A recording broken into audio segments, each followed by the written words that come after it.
Hey, you're listening to Not the Girl Next Door show, and today I have, On Being Human with me. Could you guys introduce yourselves? Tell us a little bit about the band. Sure. Yeah. I'll go ahead. I'll let you go, Greg. Oh, this is Greg from On Being Human. What do you do, Greg? I play guitar. Sorry, I was waiting for you to jump in. Oh yeah.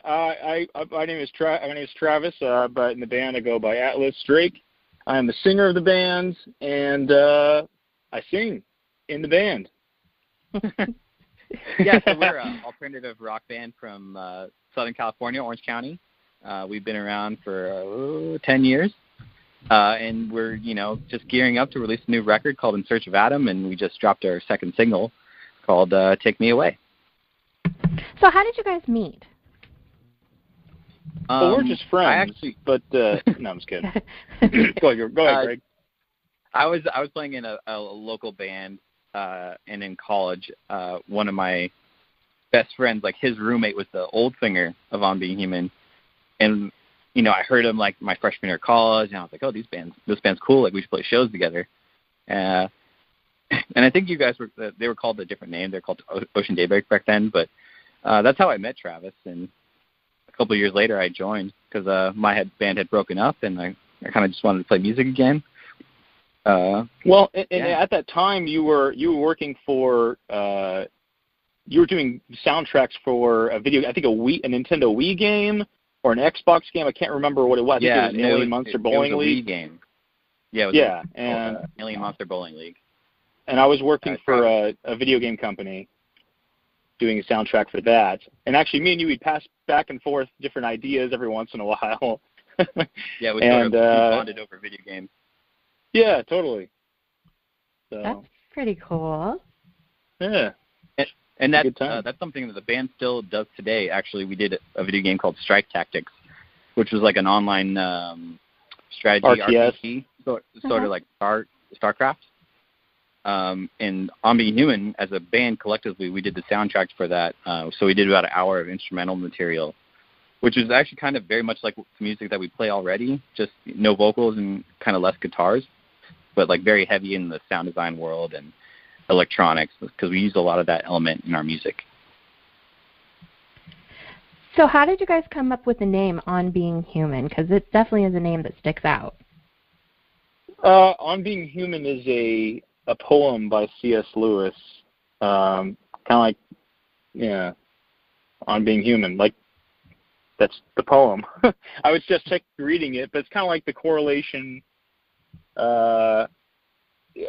How would I explain? It sort of will talk about how set apart from everything else humanity is from every other creature on the face of the earth, to put it simple terms. But I would suggest everybody read it because, C.S. Lewis has some really good writings. It was actually our old singer that was a big fan of it, so he brought it to the band, and we all were like, yeah, sure, let's do it. So, I don't know. But it's a really good poem, so it just stuck, and I always liked the name. And C.S. Lewis is obviously best known for the Chronicles of Narnia. Right. Yes. That writer. Now, how would you describe your sound to listeners that have never heard you before? So I would say it's definitely, like a modern alternative rock, but I think it has a lot to do with me and Travis listen to a lot of like English bands, so like stuff like Muse, or even like if you go older to like the Beatles or Led Zeppelin and stuff like that. So it's sort of like maybe an American take on what Muse used to do, maybe back like 10 years ago. And then, obviously we come at it a little bit heavier. Like a lot of some of the guys in the band like metal music and stuff like that. So there's a little bit of metal, but it's more done maybe like a Led Zeppelin kind of way. I don't know if that makes sense. And there's some characteristics, because Greg full time he does film scores. He's actually won a few awards and stuff for him, which is pretty cool. Does a lot of stuff for the people in the Middle East and Qatar and everything. But there was other film scores that we worked on together when we were all, as a band, we all lived in the same house and we did that. But there's some songs coming out later once we're putting together the record, and we're going to slowly be releasing a few singles here and there. But there's other songs that'll kind of show more of that aspect where it's not just taken like every single song is like a rock song. There's going to be, orchestral elements. I don't know how much you want to talk about that, Greg. But there's we have a real one song. Orchestra. Yeah, there's one song in the record that we have a 36-piece string orchestra on. Oh my goodness!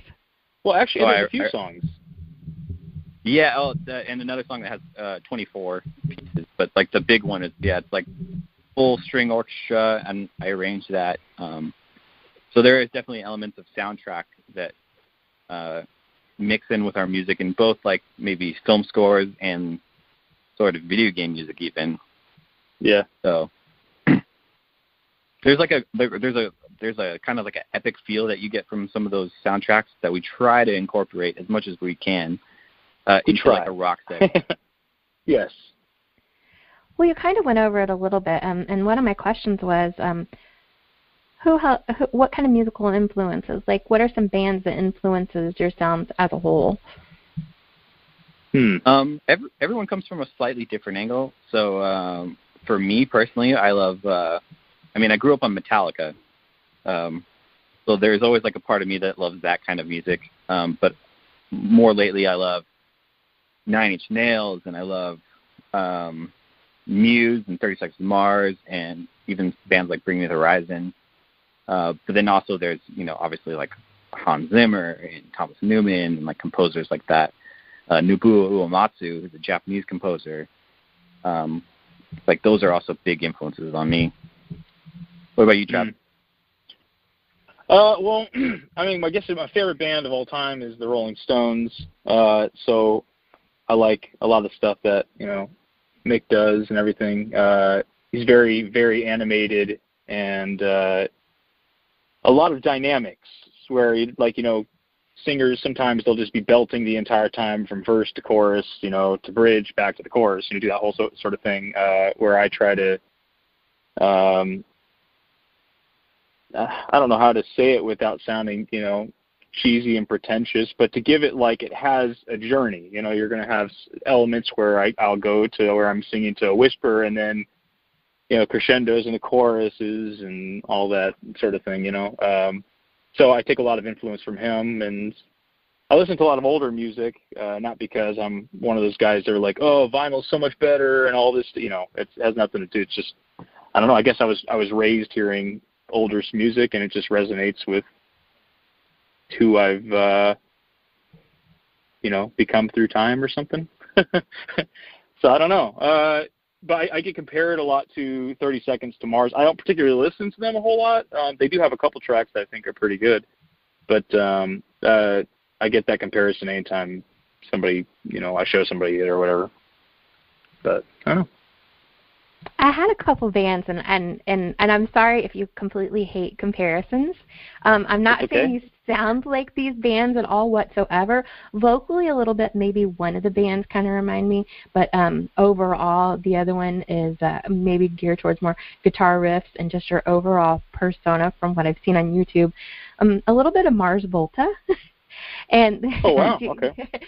Especially vocally, because I guess it's the higher notes and the higher it seems like in rock, in between the bands I gravitate towards is what you guys are pursuing. Like I like dramatics, I like like thematics, like and vocally speaking, like the Mars Volta. You got the lead singer's voice is totally that Deloused and whatever, that's like that record was on 24/7 when I was in high school. I loved it. Great record. Deloused in the Comatorium.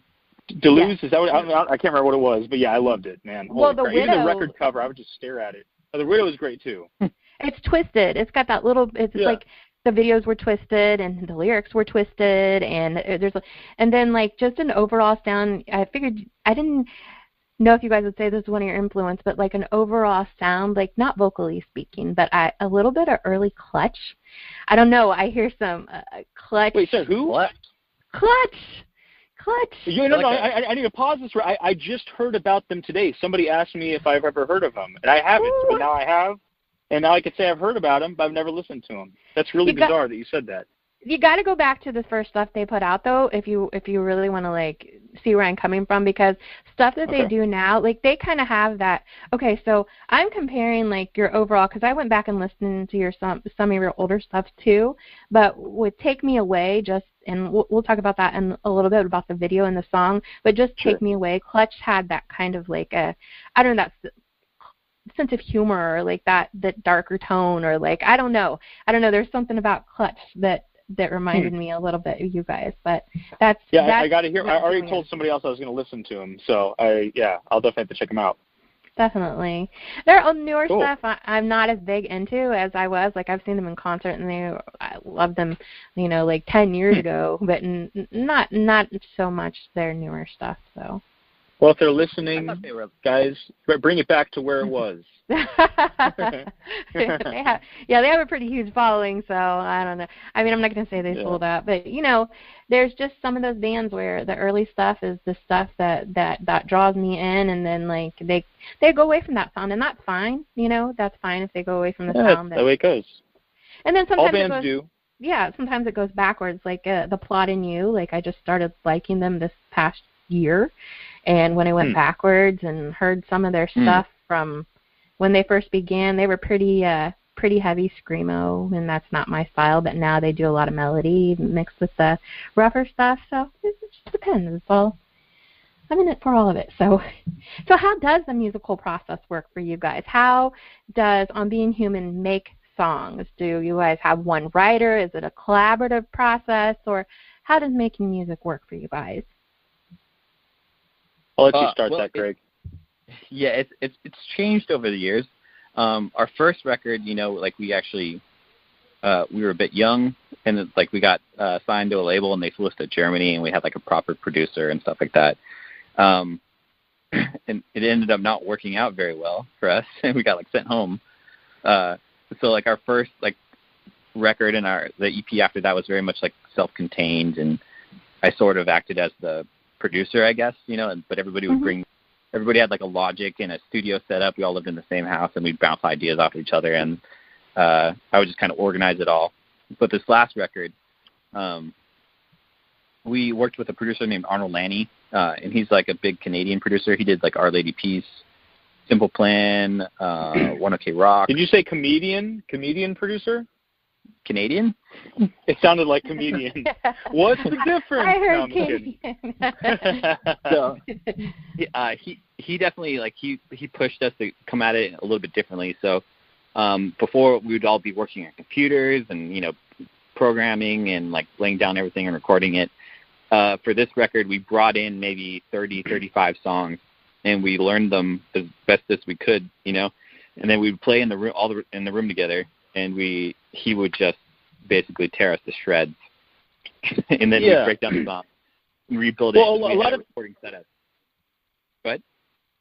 Sorry, I was gonna say a lot of people don't realize like a producer is just kind of like an outside ear, because everybody goes, every band member they play, and you have a guitarist that's playing something, the other guitarist is playing something, and now you have a singer singing melody. Everybody's doing all these melodies everywhere. Or like the drums will be going and the bass player will be playing his thing. And it's like not everybody, we're all talking, but we aren't really talking together, So it's kind of like the outside ear, being a producer, you're listening to what's going on, and you're kind of going like, wait a second, like, what's the melody? Like, what's the part that we're supposed to be paying attention to? So it's really, it's about taking a bunch of musicians who go and come in with, their toolbox, and they're able to, I don't know how to explain it, like kind of like dance with one another and meld together with one another. So it makes it all a cohesive song, Hey, break it down. Let's just hear it with the bass. Give me the tonic. What's the melody here, Yeah. So, but working with the producer is, and Arnold in particular, he's incredible. But working with the producer is just it helps flesh an idea out. Especially, yeah, because there's ideas that kind of go like, wait a second, like what you're playing is cool. What if you here, it's like, you shut up, don't play that, and let's hear what this sounds like and try this avenue or whatever.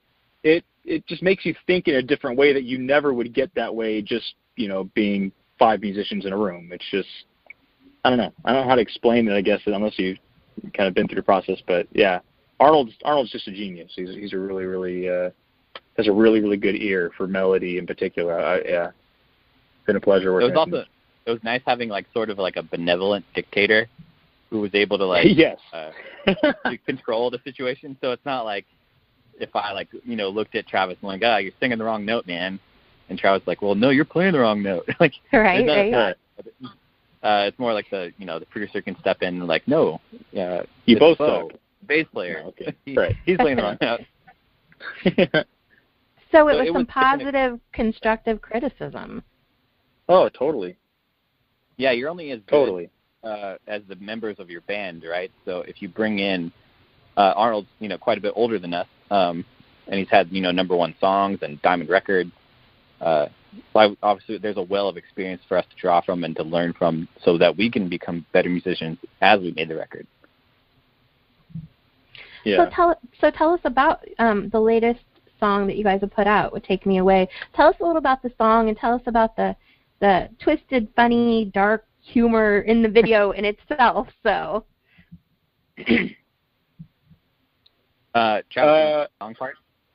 Yeah, sure. So I'm trying to remember how the songwriting process. I mean, it's been a while. We've been working on this record for quite a bit of time. But who came with the main idea of the song as far as musically? Do you remember? It was Addicted To. It was my idea for Addicted. It was one of your ideas? Yes. Yeah. So Greg came up with an idea. Sorry, I don't remember who wrote it, Greg. And so. He kind of, the way it usually goes with any sort of songs, at the time we all lived in the same house, all of us, the whole band. So there were times where music was, there's 3 different songs being built at one time on random days, when people were off work or doing whatever.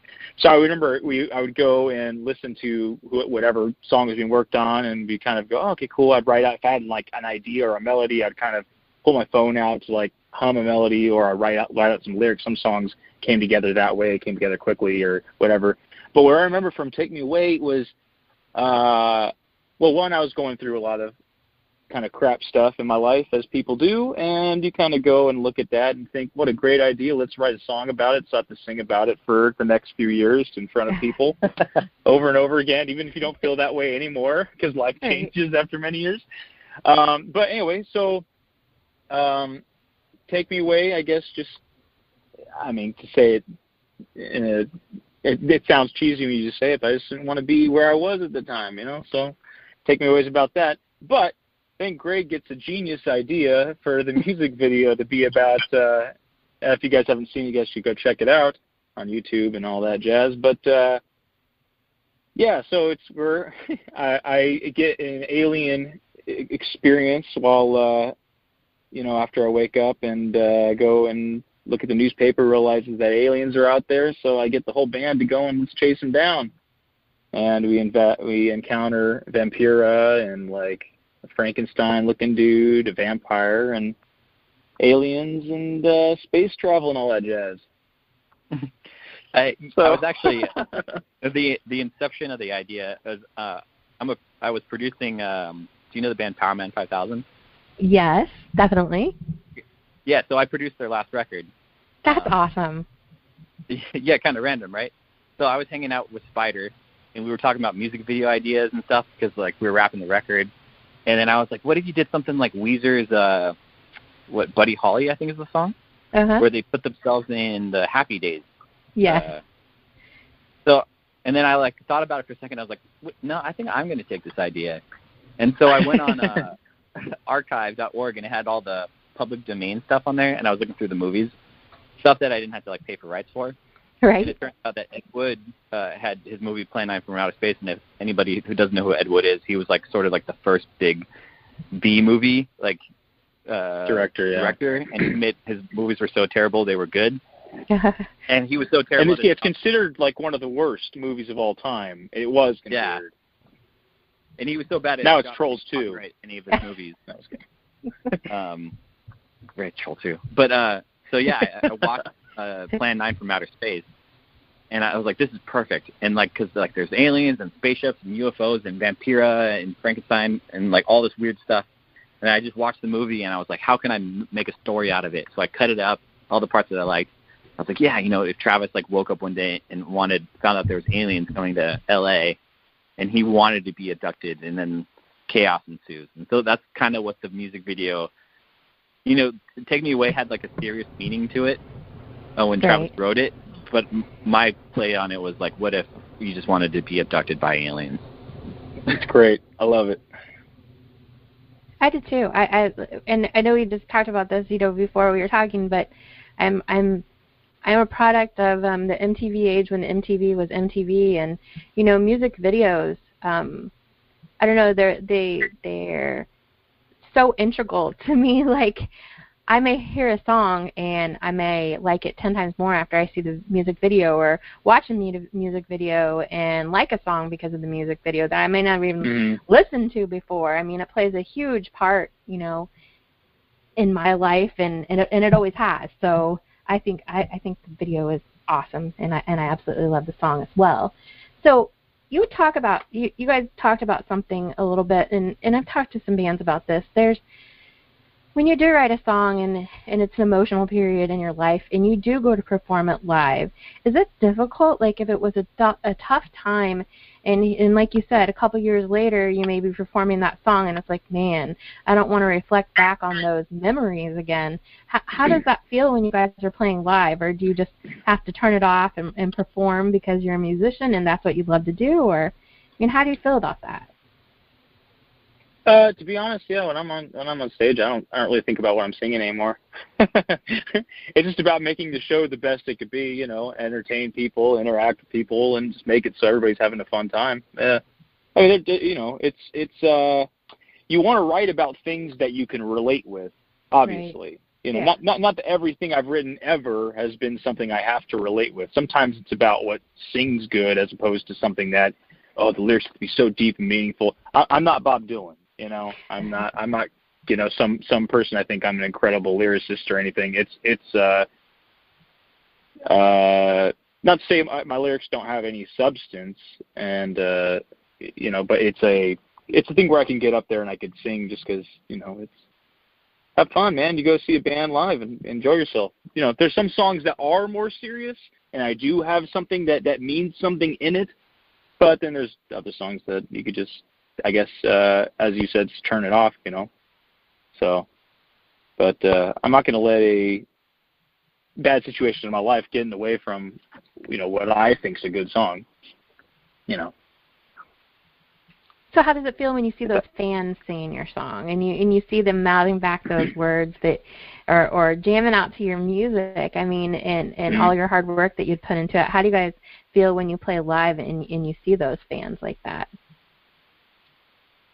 It's good just to see anybody enjoying it, you know, because these are things that I think any person, I don't like to make it like, well, you know, being a musician, you're like this artist and you're deep and you're brooding and all.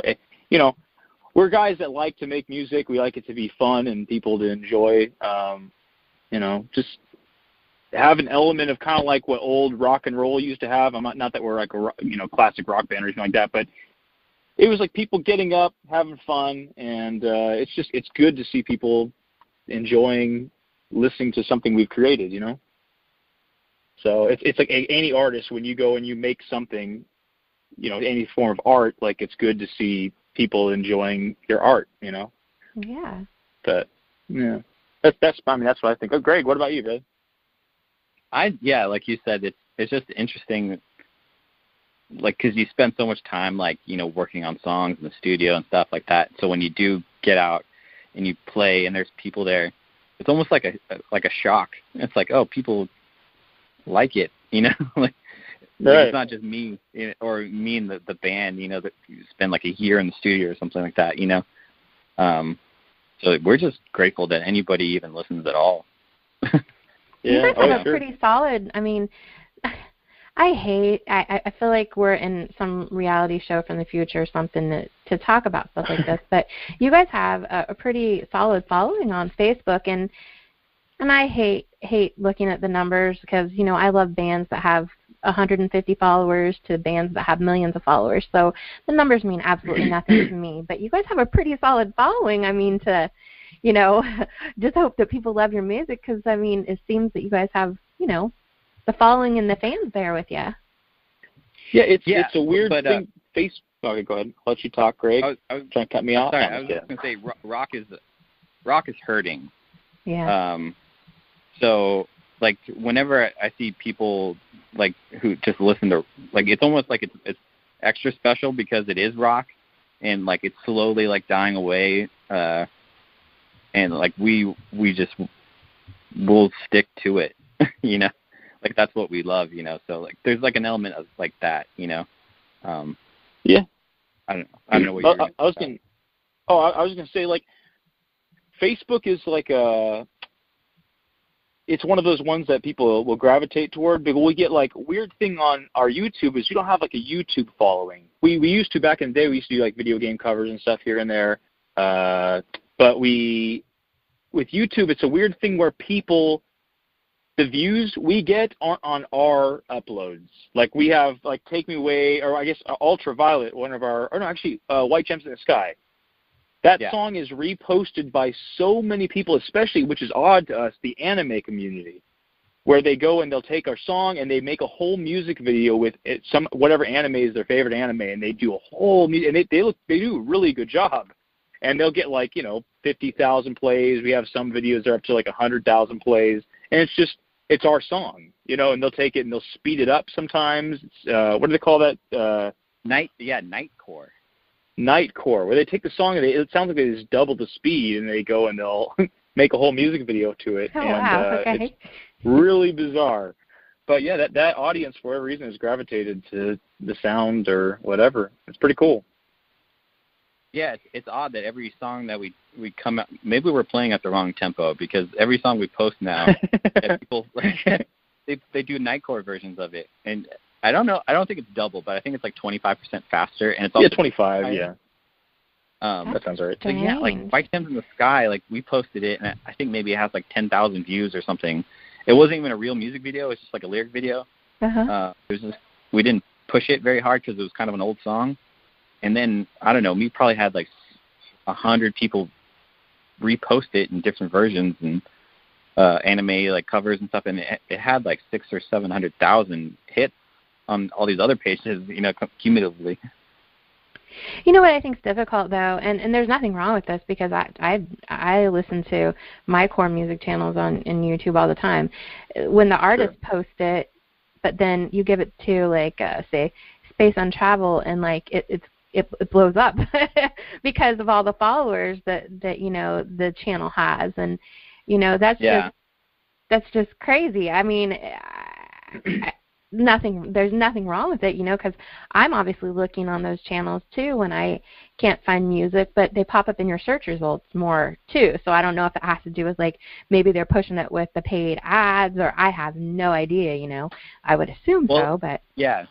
Space on Travel has a lot of subscribers. Yeah. And they're really cool. I don't know them personally, but like we talk on Facebook, and every time we have a song out, I send it to them, and they're very kind, and they repost us, and they say that they like our stuff. I mean, hopefully they do, but they're humoring us at least.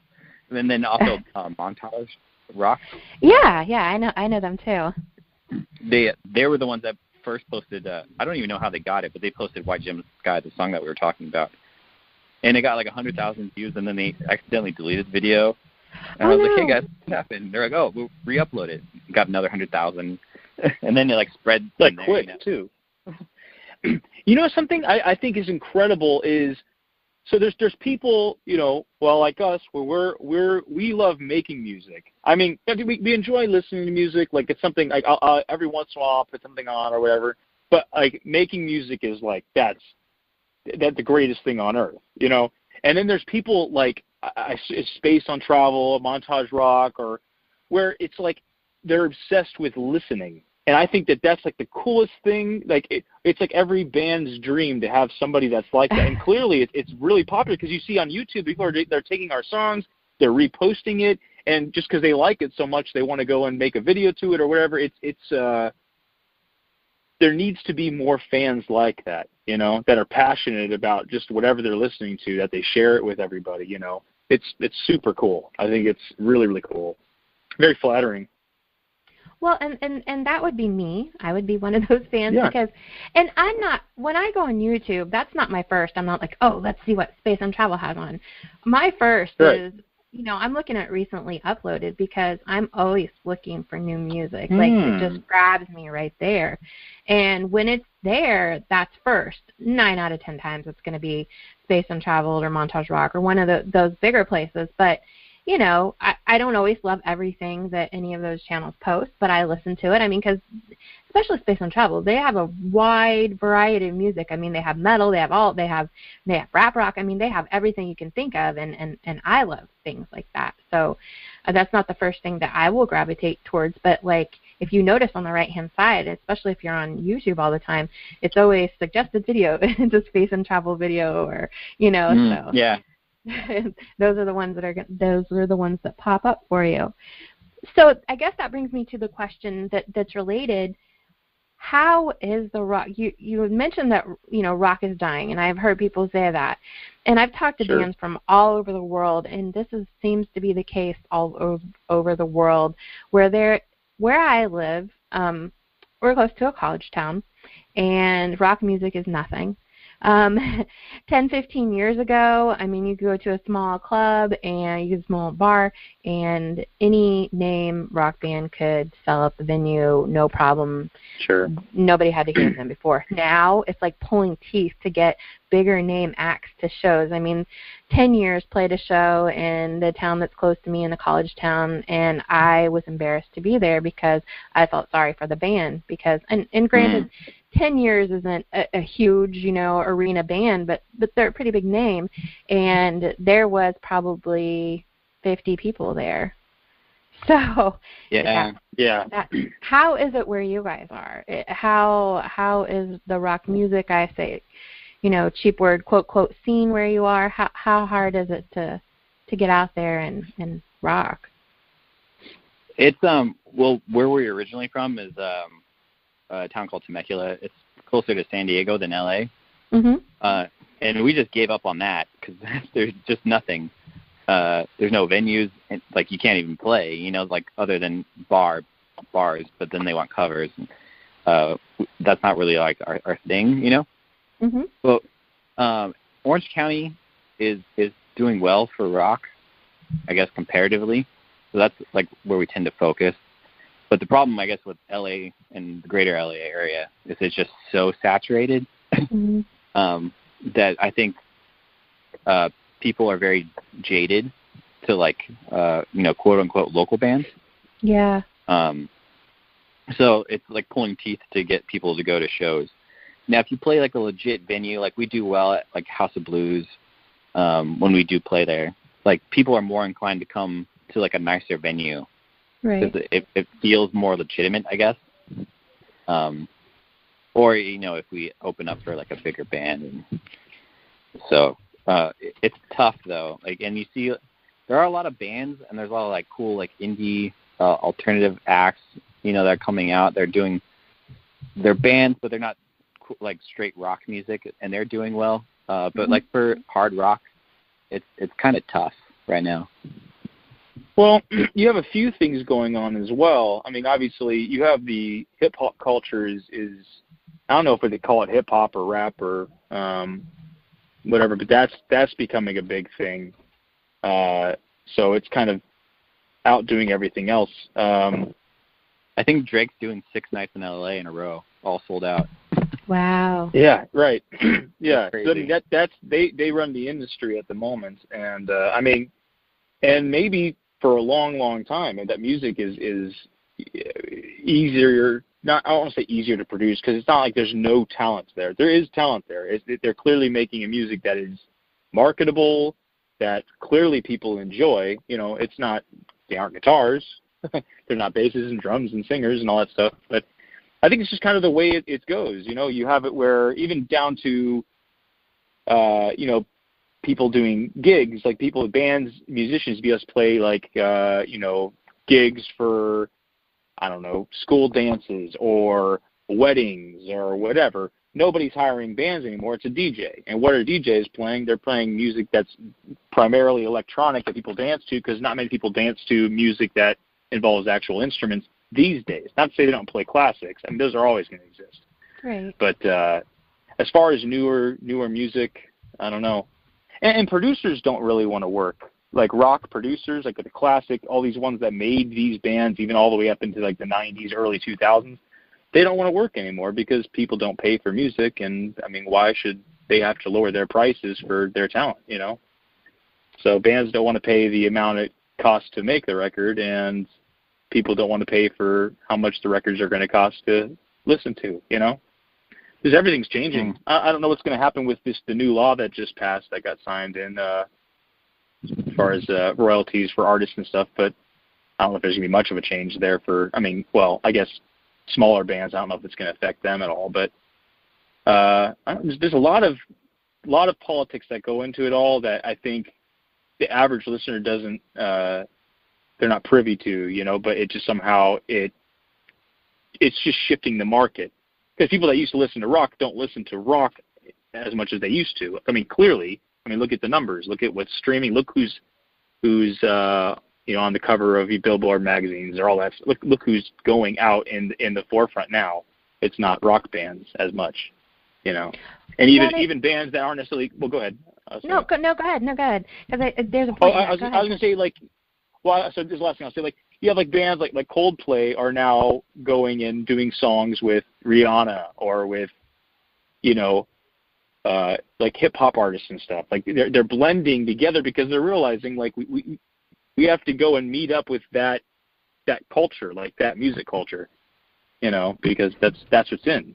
And how are you going to go and evolve with them? You kind of have to join in with them. So I don't know. It's a different world. Well, I think a little bit has to do a couple of things is what I see, just a little bit. Sure. I'm older, so like if you go back to when I was in high school and accessibility wasn't what it was now. It was like when I was working, I would be spending my money on that CD when that CD came out, and it was like exciting. It's like, yes, so and so came out. You know, like Stone Temple Pilots CD came out. Yes, I'm going to spend, even if that's my last $10, I'm going to go get that. And it was exciting and it was accessible. And you know, back then when I would go to shows, there would be girls at concerts, and I think, I'm not saying this goes into play, but it's part of it. Like there was a lot, people were more like me, and the accessibility and the excitement. And now it's different. When you go to a show, there's it's mostly guys, and there's not a lot of girls there. And I think the instant, you hear a song and you can just listen to it on YouTube or listen to it on Spotify, and it's free. That excitement, I don't think is there when it was there before. And, when you guys were talking about you guys have a new album coming up and you guys are slowly releasing songs, it wouldn't have been like that 15 years ago. Bands usually didn't slowly release songs. And what made you guys choose to do that? Because I wanted to talk a little bit is to slowly release the songs like that. Is it because, do you think that people don't value having that complete LP and gravitate maybe towards EPs or like those single releases, or what was your decision to release it like that? Well, yeah, it's pretty clear that it's a singles market again, and it sort of was like that in the 50s and stuff. And it's also if you don't release a song as a single with a music video, it's almost like it doesn't exist. Like it has no reach, it has no potential. So for us, it was like, let's slowly release every single song as a single with a music video. And when we get to single 5, we'll probably drop the album and then do 5 more music videos, or 4 more music videos, I guess. Yeah. But it's the idea is to try to, we spend a lot of time and money on this record, and we want to get as much of a life out of it as possible. Yeah. So we want to stretch it out. Maybe that's not the best way to do it, but I see bands like Bring Me the Horizon, when they did, That's the Spirit, they dropped Drown, I think, like 9 months before the record, So it gave it like a lot of lead time. Yeah. Sure. It's kind of like the equivalent of like DLC in video games today, you know? It adds to the life of the record, you know? And these days, I mean, how are you go and you release a song as just an MP3 or a WAV or whatever, how are you going to post that? You know, you go to Facebook, it's not like Facebook is going to integrate that into their algorithm and let people see it these days, you know? Right. And you go and you make a video, they aren't going to sync your engagement, and I mean that's a whole other, I guess, topic. But yeah, it's just this day and age, everything is so quick. I mean, think of each and every, you know, thing that's like really, really big, really huge, and suddenly just disappears off the face of the earth like the next day. It seems like, you know, who's planking anymore? No, I'm just kidding. but it's like you have all these little things, you know, that is really big. It comes in all the in the media, like on TV shows, they'll talk about it, do whatever.